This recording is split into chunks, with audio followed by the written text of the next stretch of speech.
18h.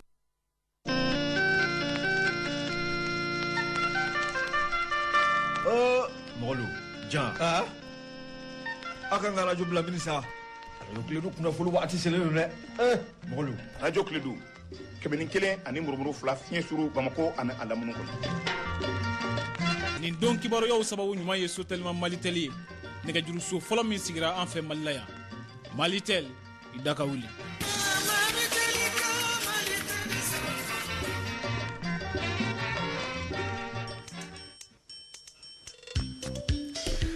lamɛnbaa b'a fɔ ka walima dɔ a ka dongo don kulomajɔ la den kibaru kɛnɛ a sigira kunnafoni bakurubaw olu filɛ nin min bɛ tali kɛ tile fila hakili jagabɔ kɔni baaraw daminɛna ka ɲɛsin min bɛ tali kɛ Mali ale kɔnɔna jama kɔni a bɛ ka caya wasa fɛrɛw o bɛ se ka sɔrɔ o ko la cogo min na a bɛna kunnafoni dɔw lamɛn bi don kibaru kɛnɛ kan o bɔlen kɔ yen nɔ min bɛ tali kɛ hôpital Gabriel Touré ale kɔni lafasalitɔ mɔgɔw kɔni olu kunnafonidilaw masala bi k'a jira k'a fɔ gɛlɛya minnu bɛ Gabriel Touré kɔnɔna na a bɛna min bɛ tali kɛ lafasalitɔ ale ka ɲɛmaw olu ka laseli lamɛn ni don kibaru kɛnɛ kɔnɔna na ni ne bi don kibaru kumabaw ye minnu bɛna lase aw ma Etienne Ɲare fɛ.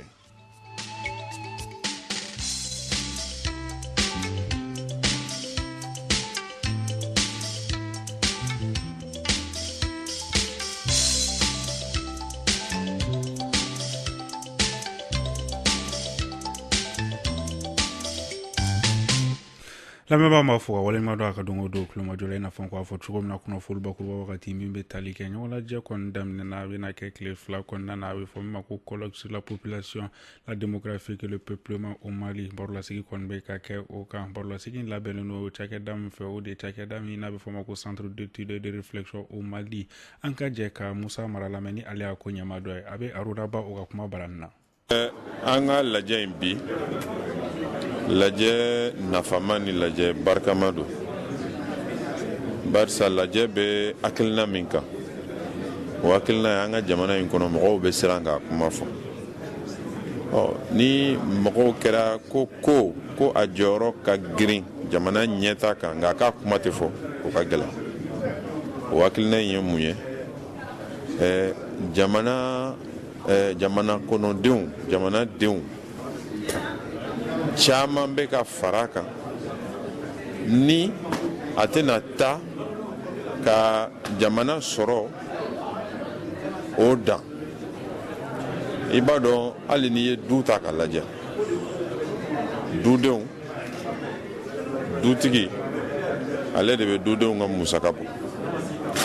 nka ni dudenw cayara dutigi ka musaka ma a bɛ se ka na ni kɔlɔlɔ ye du kɔnɔ denmisɛnw tɛ ladon ka ɲɛ denmisɛnw ka kalan ko o bɛ gɛlɛya furakɛli ko o bɛ gɛlɛya dayirimɛ sabatili o bɛ gɛlɛya ni olu gɛlɛya donn'olu bɛɛ la a bɛ komi gɛlɛya bɛ se ka don denmisɛnw ka adamadenya la donc tubabukan na a bɛ fɔ ko démographie jamana kɔnɔdenw ka cayali a ko ka lajɛ ka tɛntɛn fɛɛrɛ jumɛn bɛ se ka tigɛ pour que jamana kɔnɔdenw ka caya a bɛ fɔ ko densɔrɔ ye hɛrɛ ye nga a caya a ka kun an ka sɔrɔ je crois que o jateminɛw ani o hakilina tila mɔgɔw ni ɲɔgɔn cɛ an bɛ o kɛnɛ de kan. O bɔlen kɔ yen wasa ka se ka dɛmɛ ta ka ɲɛsin Mali ale gouvernement ma ale ni ka taa i ɲɛ da cakɛda bɛɛ n'a bɛ fɔ ma ko Macrovasta olu mɔgɔw kan ni olu ka cakɛ kɔni bɛnnen don min ma o de ye BCA ye Bamako kɔnɔna na yan nɔ o de kɔni kun ye taama dɔ kun ye taama min labɛnna min tali kɛ minisiri min ɲɛsinnen don BCA ko ma ni o ye Useni Amiyo Gundo ye wasa ka se ka taa i ɲɛ da ni cakɛda kofɔlen ninnu u ka baara kɛtaw olu kan an ka jɛ ka Useni Amiyo Gundo lamɛn n'ale ye minisiri min ɲɛsinnen don BCA ko ma a bɛ Andre Traoré ka kuma barani na. Vraiment nana sɔgɔmada in na Macrovɛsi ka siège la yan ka na u bilasira ka na u encourager ka d'a kan an y'u ka walew ye yani an ka se yan. Macrovɛsi ye société mun don n'i y'a jateminɛ ɲamancɛ sira fɛ Mali la ale de ye société filanan ye ni ozone bɔra a la mais Macrovɛsi ka particularité ye mun ye o ye maliyɛnw de don minnu tun sigilen bɛ kɔ kan minnu taara baara kɛ minnu ye nafolo sɔrɔ minnu taara baara kɛ n'u ye dɔnniyaw sɔrɔ donc u nana n'u ka dɔnniya an'u ka nafolo ye jamana kɔnɔ k'a fɔ k'u bɛna jamana dɛmɛ saniya sira fɛ saniya a gɛlɛya min bɛ jamana kan bi bɛɛ b'a dɔn banajugu caman bɛ fɛn caman b'an kan bi bana kura caman bɛ an tɛ minnu ɲɛdɔn an tun tɛ minnu dɔn nin y'a san 10 ye nin y'a san 20 ye bi a kura caman bɛ ka na donc ni mɔgɔ minnu nana sigi o kan donc wajibi don gouvernement tɔgɔ la n ko n bɛ na u bilasira ka hakili to u la k'a lajɛ gouvernement bɛ se ka dɛmɛ fɛn o fɛn mun ɲɛsin u ma nɔgɔya sira fɛ u ka baara kɔnɔna na pour que dɔwɛrɛw maliyɛn wɛrɛw minnu bɛ mali kɔnɔ ani mali kɔ kan u k'a dɔn k'a fɔ maliyɛn mun sera ka da a ka jamana na ka n'a sigi gouvernement t'a to kɔfɛ gouvernement b'a bilasira a ka baara kɔnɔna na donc k'a kɛ fana misali ye k'a ɲɛsin tɔw ma parce que foro ka bon n'i y'a ye makorobɛsi u y'a daminɛ u y'u jigi da u yɛrɛ de kan daminɛ u m'u jigi da mɔgɔ si kan u m'u jigi da gouvernement kan u m'u jigi da mɔgɔ si kan u k'u jigi da u yɛrɛ de kan k'a daminɛ donc baara mun don a bɛ ka taa dɔɔni dɔɔni mais mali ka bon an mago b'a ɲɔgɔnna caman na an b'u dɛmɛ an seko la mais an mago b'a ɲɔgɔnna caman wɛrɛ la mɔgɔw ka wuli ka jɔ kɛ u yɛrɛ ka janto fɛnw na bi makorobɛsi a bɛ baara di mɔgɔ caman ma parce que ne nana yan sɔgɔmada in na n y'a ye baarakɛlaw de ye n kunbɛn an ye foli di ɲɔgɔn ma hali n'a dana mɔgɔ 10 ma hali n'a dana mɔgɔ 20 ma bi olu bɛ balo ni hakilina in na o ye fɛn ba ye jamana kɔnɔ fɛn mun kan ka encourager donc voici entre autres hakilina mun y'an bila ka na sɔgɔmada in na yan ka na u fo u ka baara la bamananw ko mɔgɔ b'i sɔrɔ i ka foro la sɛnɛ na k'a f'i ye k'i ni ce donc i bɛ fo i yɛrɛ tɔgɔ la foro la donc o de y'an ka taama sɔgɔmada in na kɛnɛya siratigɛ kɔnɔna na min bɛ tali kɛ hôpital Gabriel Touré ale kɔni baarakɛlaw ye nisɔngoya sigili dɔ kɔni daminɛ a kɔnɔna na ka sabu kɛ ko kɔni u mago bɛ minɛn minnu na o tɛ olu bolo jɛya kɔni o fɛnɛ lasabatilen tɛ o de hukumu kɔnɔna na o kɔni ye nisɔngoya sigili dɔw kɛ ale ni fɛnɛ ka kunnafonidilaw wele ka ɲɛfɔli kɛ olu ye waasa min bɛ tali kɛ gɛlɛya min b'u kan fɛɛrɛ bɛ se ka sɔrɔ a la cogo min na lafasalitɔn ale kɔni ɲɛma dɔ ye Jimé Kanté ale ye min sɔrɔ ka ɲɛfɔ an ka jɛ ko lamɛn a fɔlen k'a fɔ ko aw journalistes bɛ na nin yɔrɔ ninnu caman nettoyera yɔrɔ min ni a kura k'a jɛ dɛ ko parce que ko aw bɛ nale donc imaginez yani aw nali cɛ nin yɔrɔw tun bɛ cogo min na an y'a wele k'a jira aw la k'a fɔ ko Mali gouvernement y'a décidé k'a fɔ ko maliyɛnw bɛ se ka sa Gabriel Touré la ko olu tɛ kala don u ɲin na ko k'a bɛn ni a ye an y'a wele a ka bɔ a kalama k'a fɔ ko san 2017 nkɔrɔnin gouvernement tun bɛ 1,900,000 bɔ ɲɔgɔn ko de di Gabriel Touré ma pour son fonctionnement et que 2020 na au gouvernement kelen y'a ŋaniya siri ko o ka ca Gabriel Touré ma et que désormais Gabriel Touré ka budget de fonctionnement o bɛna kɛ juste 158 millions 158 millions san kelen kɔnɔna na o CESCOM tɛ Mali kɔnɔ min bɛ se ka a ka CESCOM baara kɛ n'a ye kuma tɛ k'a fɔ ko l'hôpital le plus fréquenté Gabriel Touré dun bɛ i b'a fɔ ko siradaga kɔlɔni n'i tatɔ min min i natɔ min min bɛɛ lajɛlen bɛ se k'i to i sen ka ye maliyɛn i tɛ maliyɛn n'i bɛ Mali dugukolo kan k'i yɛrɛ sɔrɔ Gabriel Touré la mais kana dɔgɔtɔrɔso nɔgɔ yɛrɛ dɔrɔn tɛ fɛn dɔw bɛ olu tɛ wariko ye misali la directeur tɛ Gabriel Touré la nin ye a kalo caman ye directeur min tun bɛ yan o wulila k'o bila ka taa centre de drépano la Pointe mais fo ka taa se k'an bɛ don min na ko bi hali ka directeur gansan nommé ni mɔgɔ min ye ko kuntan kɛ n'o bɛ se ka sanctionner ni mɔgɔ min ye degun kɛ k'a ɲɛsin banabagatɔ ma n'o bɛ se ka sanctionner o directeur yɛrɛ tɛ anw bolo fɔlɔ aw bɛ fɛ cogo di banabagatɔ ka kɛnɛya sɔrɔ dɔgɔtɔrɔso la k'a sɔrɔ mɔgɔ yɛrɛ tɛ min ye ɲɛmɔgɔ ye min yɛrɛ bɛ se ka ɲangili ta ka hali baarakɛlaw sɛgɛrɛ ni baarakɛla minnu filila donc je pense que o ye ko gɛlɛmanba ye k'a fara o kan an ka prime de garde an bɛ si ni nɔgɔkisɛw de la anw bɛ banakisɛw ta yan ka taa k'an musow n'an denw kan mais an bɛ o sili min kɛ n'a fɔra ko o maɲumatɔ ko warini k'o fana tɛ sɔrɔ fo an ka wuli ka kɛlɛ de kɛ je pense que o ye maloya ko ye ani fana an ye kɛlɛkɔrɔw kɛ gouvernement ye layidu dɔw ta an ye ka bɛnkan dɔw signé o bɛnkan si tɛ yen bi k'a fɔ k'an bɛ se k'a fɔ ko a layidu taara k'a fɔ ko nin min bɛ kɛ ko o bɛ ka kɛ fɛn dɔw bɛ yen min kɛlen don k'an tɔɔrɔ kosɛbɛ fo diɲɛmɔgɔ k'a dɔn Gabriel Touré la ni i degunna k'a fɔ f'i degunna i bɛ se k'i kunda yɔrɔ min kan o de ye Gabriel Touré mais bi bi in na ni kɔnɔdimi cunna mɔgɔ min kan k'a fɔ k'i cɛra ko kana Gabriel Touré hali écho gansan écho tɛ se ka kɛ Gabriel Touré la n y'a dɔn fibroscopie ninnu ko tɛ TOGD ko tɛ aneuroscopie ko tɛ mammographie ko tɛ l'hôpital le plus important qui reçoit plus de 150 000 patients par an. Ali bi am to kɛnɛya siratigɛ kɔnɔna na lamɛrikaw ka cakɛda bɛ n'a bɛ fɔ ma ko USAID o fana ka bolofara min n'a bɛ fɔ USAID kɛnɛya jɛmu kan olu kɔni y'a jira k'a fɔ u ko laɲini minnu kɔni k'u bɛ ka kɛ u kɔni u ye nimisi wasa sɔrɔ a la laɲini in kɔni tɛ dɔwɛrɛ wasa ka se ka dɛmɛ ta ka ɲɛsin Mali gouvernement ma kɛnɛya ale bɛ se ka sabati cogo min na a yira k'a fɔ nin cakɛda kofɔli a kɔni ye musaka minnu don baara ninnu na k'a daminɛ san 2000 ale ni 14 ka n'a bila san 2000 ale ni 19 la k'a bɛ t'i jɔ $3 miliyɔn 75 bɔɲɔnko la Kasim Traoré ale sera ka kuma minnu fara ɲɔgɔn kan an ka jɛ k'olu lamɛn L'Américain jamana ka yiriwali jɛkulu min bɛ an ka jamanaw kɔnɔna na n'a bɛ fɔ a ma USAID ale tun ye kɛnɛya jɛmukan sigi sen kan Mali kɔnɔna na san 5 baaraw kɔni kun cɛra ɲina. Côte d'Abersayn ale ye USAID ɲɛmaa ye Mali kɔnɔna na. Le projet a permis de renforcer la capacité de personnel de centre. Kɛnɛya jɛmukan kɛra sababu ye ni ka galabu kɛnɛya ani fɛɛrɛ kura k'o dɔn Mali gouvernement ka cɛkɛyɔrɔ senkɔrɔ min ka baara ɲɛsinnen bɛ kunnafoni ani bilasiraliw kɛnɛya nasira fɛ. Kɛnyɛrɛ ye ani muso jɛkulu caman yɛrɛ fana ye kunnafoni sɔrɔ an ka wulikajɔ ni senfɛ. U ka kulo miliyɔn 2 ani tila olu ye kunnafoni sɔrɔ bange kɔlɔsili nasiraw fɛ min bɛ kɛ sababu ye ka furancɛ don denw ni ɲɔgɔn cɛ ni ka du musaka tali nɔgɔya somɔgɔw ye. Kɛnɛya jɛmukan fana ye wulikajɔ kɛ min ye magoɲɛji ye o litre miliyɔn 900 ni ka sɛgɛsɛgɛliw ni furakɛliw kɛ yaasa u bɛ se ka kɛ magoɲɛjiw ye cogo. Mali kɔnɔ maa miliyɔn 12 olu kɔni ye kunnafoni sɔrɔ kɛnɛyako nasira fɛ ka bɛn ni an ka kunnafoni di sira caman ye. Travers plusieurs canaux de communication. Kɛnɛya jɛmukan kɛra sababu ye ka bange kɔlɔsi ɲɛfɔ maaw ye furaw matarafali min ye dutigiw ani dukɔnɔmusow olu jɔyɔrɔ Fatɔgɔma Danbele ka bɔ Kucala ale bɛ dɔ fɔ an ye a ko kan. Cɛ ni muso bɛ se ka bɛn cogo min na ga kɔnɔ ka ɲɔgɔn bilasira ani ga bɛ se ka yiriwa bolo cogo min na o formation ye an daré o ko sigida la dolo ɲɛ dɔɔni mɔgɔ misaliya talen quoi tiɲɛna an ye ko caman faamuya kɔnɔna na ko dɔw bɛ an kun b'o dɔn an kun t'a dɔn ko cɛ ni muso bɛ se ka bɛn ka se degré dɔ ma ni formation in senfɛ an y'o dɔn quoi. Mali yɛrɛ ka jɛkulu min sigilen don n'o kan ka kɛnɛya kibaruya walankata n'a bɛ fɔ ma CNEX o ɲɛmaa fana y'a jira k'a fɔ ko kɛnɛya jɛmukan kɛra sababu ɲuman ye olu bolo. N bɛ se k'a fɔ alhamdulilayi a dɔnniya b'an na parce que santé la an bɔra ka atelier ba dɔ kɛ atelier in bɛ min ka réforme de dɔwɛrɛ an y'a ye ministère la k'a fɔ ko fɛn dɔw tun bɛ tableau caman tun bɛ yen nɔ santé domaine na kɛnɛya domaine na olu kan ka yɛlɛma service caman bɛ yen nɔ o service an y'a ye k'a fɔ ko kunu u tun bɛ se ka min ɲa bi o tɛ se k'o ɲa. San 5 baarakuncɛ in senfɛ u kun ye kalan dɔ sigi sen kan du kɔnɔna kow bɛ se ka ɲɛnabɔ cogo min minnu ye sɛbɛn sɔrɔ olu ka sɛbɛnw dira u ma o kɛnɛ kan. Cɛ ni muso bɛɛ ka dɛmɛ kɛ ga kɔnɔ cɛ ka minɛn ka kɛ muso ta ye muso ka minɛn ka kɛ cɛ ta ye muso ka cɛ ka baganw ladon a kɔfɛ ka cɛ ka bololafɛnw kɔlɔsi a kɔfɛ tiɲɛna an y'a dɔn ni formation de senfɛ ani cɛ ni muso fana ka cɛ fana ka muso bilasira ka taa dɔgɔtɔrɔso la ni peseliw den ka bolociw waati kɔnɔ ani ni muso ka bana waatiw la i bɛ se ka mɔgɔ bilasira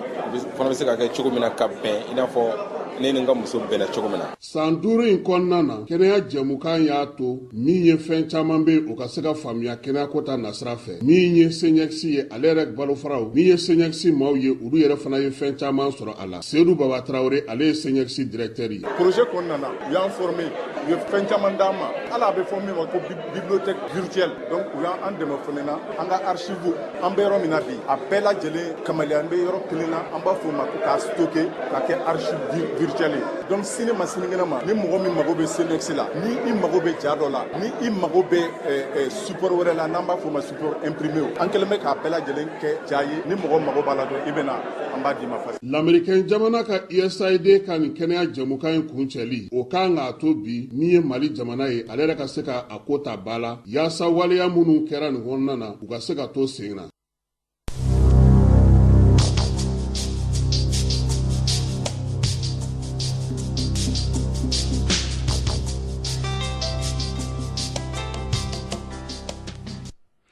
Seko ni donko siratigɛ kɔnɔna na ni novembre kalo tile 30 natɔ min bɛ tali kɛ Bamako ale kɔni bɛna kɛ farafina jatala olu kɔni ka faba ye a yɛrɛ k'a fɔ farafina kɔni jatala 85 olu kɔni bɛna Bamako wasa ka se k'u ka jatalenw ka se ka ɲɛfɔli kɛ mɔgɔw ye o la a yɛrɛ k'a fɔ min bɛ tali kɛ u kɔni bɛna ja 2000 ale ni 200 ka olu de yira mɔgɔw la wasa ka se ka ɲɛfɔli kɛ mɔgɔw u ye min bɛ tali kɛ bi u ni kunnafonidilaw masala min bɛ ta an ka jɛ ka ɲɛma dɔw la mais olu ye min sɔrɔ ka fɔ Mariam Kuyate o ka kuma barani na.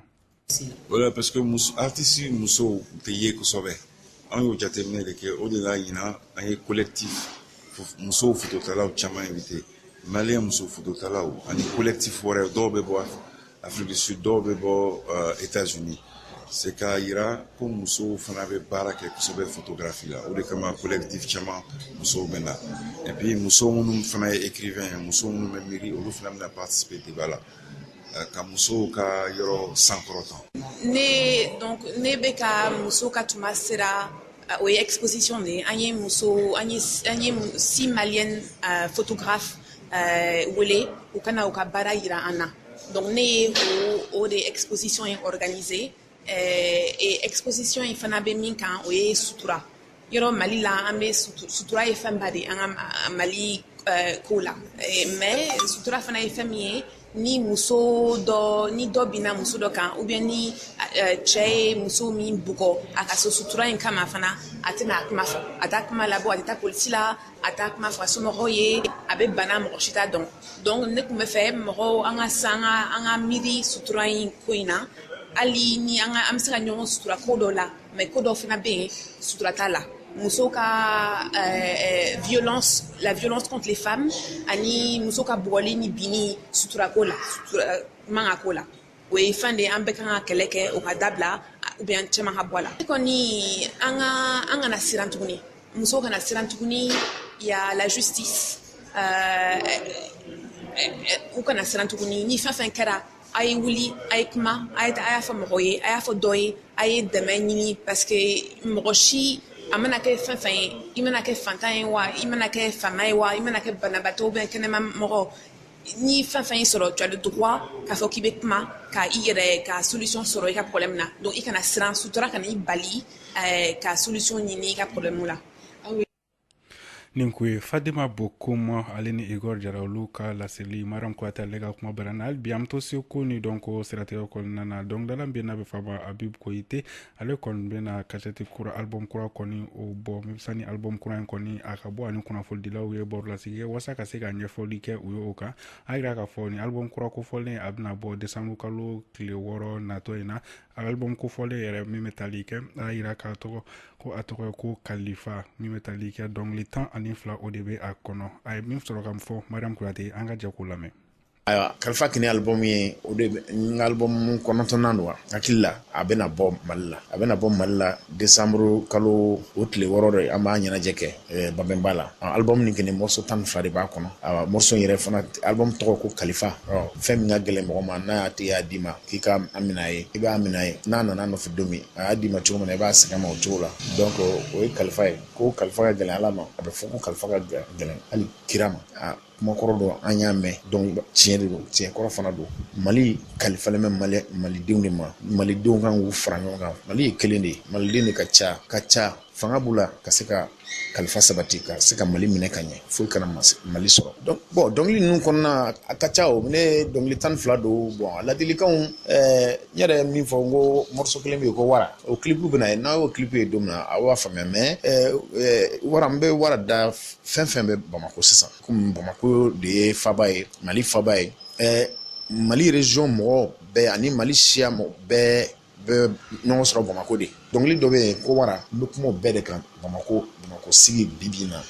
ani mobili gazi mobili kɔrɔ moto kɔrɔ a camanba o bɛɛ sisi de bɛ bɔ k'o fara poussière kan k'o fara tile funteni kan k'o fara jama kan jama n'a ka problème n ye a da o de la ko wara.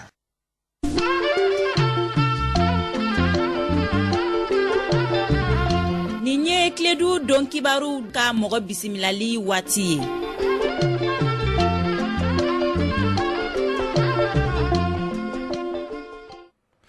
Bi Kiledu Dɔn Kibaru ka maa bisimilata o de Sinzana yɛrɛmarakafo o ɲɛma ni Sinzana yɛrɛ ale bɛ Segu mara la yɛrɛmarakafo ɲɛma ni o ye Suwabo Ture ale kɔni ɲininkali tɛngulen don a la maa min fɛ o de Mahamadu Kane ye min bɔra a kɔnɔ an ka jɛ k'o lamɛn. Soyibu Ture i nula b'a nula an b'a fɔ cogoya min na i kɔni i ye Sinzana yɛrɛmarakafo ɲɛmɔgɔba ye kabiri san 2016 2016 a yɛrɛ ye jɔnjɔnba dɔ ta ko Mali kɔnɔ ko mairie minnu ɲɔgɔn tɛ yen a ye miliyɔn 30 kasabi sɔrɔ o yɛrɛ o jɔnjɔn sɔrɔla cogo di?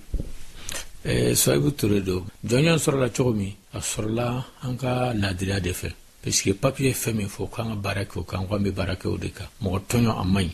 n'i ye mɔgɔ ka nisɔngɔ minɛ na n'i ye mɔgɔ ka l'impôt minɛ na a ka kan i y'a don da min fɛ i k'a ɲɛfɔ a ɲɛna o de cɛ ka ɲi mais n'i ye mɔgɔ ka l'impôt minɛ na e tɛ ɲɛfɔli k'a ye o cɛ man ɲi dɛ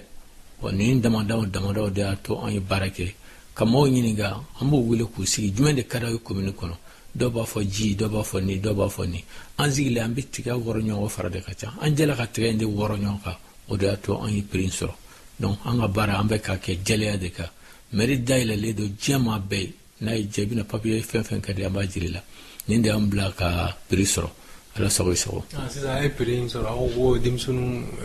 jɔyɔrɔ ka bon kosɛbɛ a ka baaraw taabolo la u jɔyɔrɔ ka bon ka se niveau jumɛn ma. denmisɛnninw jɔyɔrɔ ka bon hali n'i y'a jateminɛ prix ko in yɛrɛ la an b'a fɔ pays-bas denmisɛnninw bɛ pays-bas olu de ye nafolo ɲini k'a fara ɲɔgɔn kan ka delili kɛ u ka jamana na k'a bila ka na d'u ka ambassade ma ka tila ka na di Mali ma ko Mali k'a bila commune k'a bolo kan min ma se ka ɲɔgɔn dan donc nafolo in sɔrɔlen an b'a fɔ ko nafolo in ye denmisɛnninw ka nafolo de donc n'a sɔrɔla min kɛ denmisɛnninw sen donna na an bɛ baara o baara kɛ yan i bɛ taa sɔrɔ denmisɛnninw sen don ma bɛɛ lajɛlen la an bɛ lajɛ minnu kɛ denmisɛnninw de y'a chaise donna ye denmisɛnninw de y'a kunnafoni dila ye an bɛ fɛn kɛ denmisɛnninw b'a bɛɛ kɔnɔna na donc o de la an y'a denmisɛnninw jɔyɔrɔ dɔ ba in kɔnɔ bi an ye maakɔrɔbaw ye kɛ mais sini an fana bɛ taa ka bɔ yen denmisɛnninw a ka kan k'u bolo don baara la u ka se k'a sidɔn n'u y'a sidɔn ka bɛ sisan hali n'an nana ka bɔ yen an n'an tɛmɛna ka bɔ yen i bɛ taa sɔrɔ baara ɲuman de bɛ k'a kɔnɔna na bon bi an ka d'an ye denmisɛnninw halisa u don bɛ impliqué don ka se degré min na an yɛrɛ fɛ u ka dɔgɔ quoi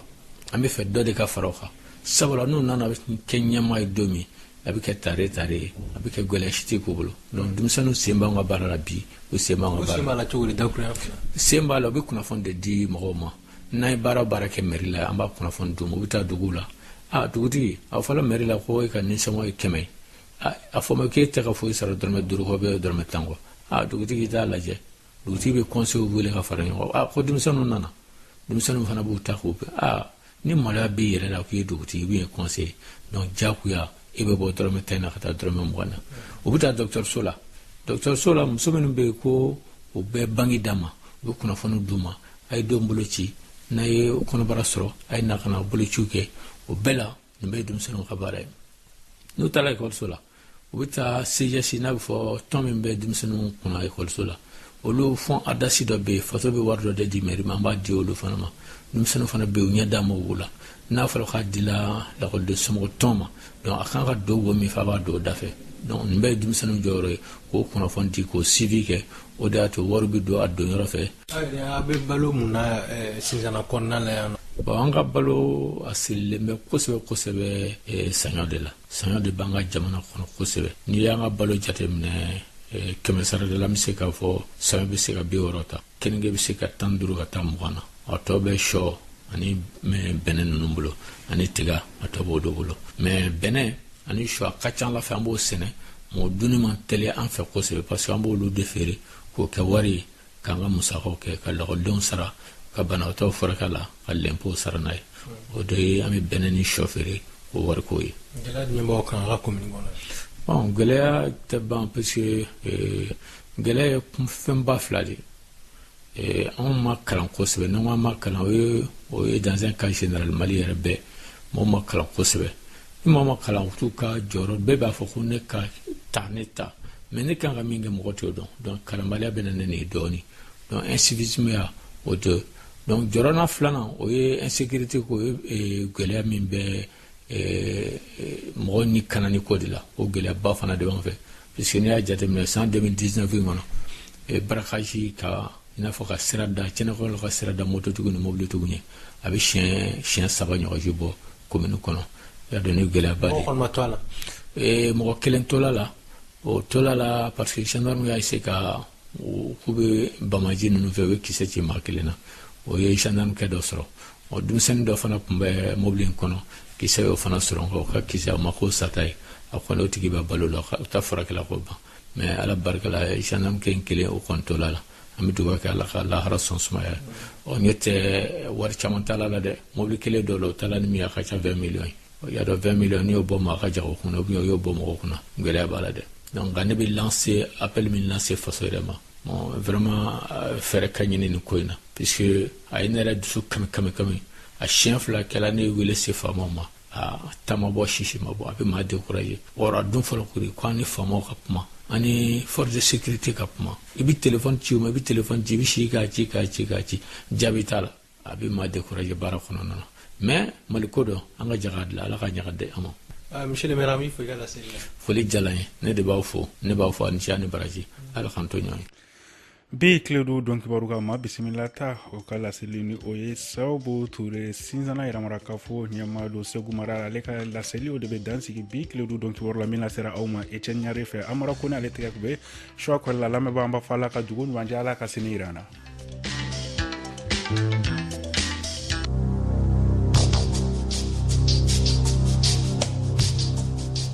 aw bɔra ka nin don kibaruya minnu lamɛn sisan a sababu ɲuman ye so telima mali teli ye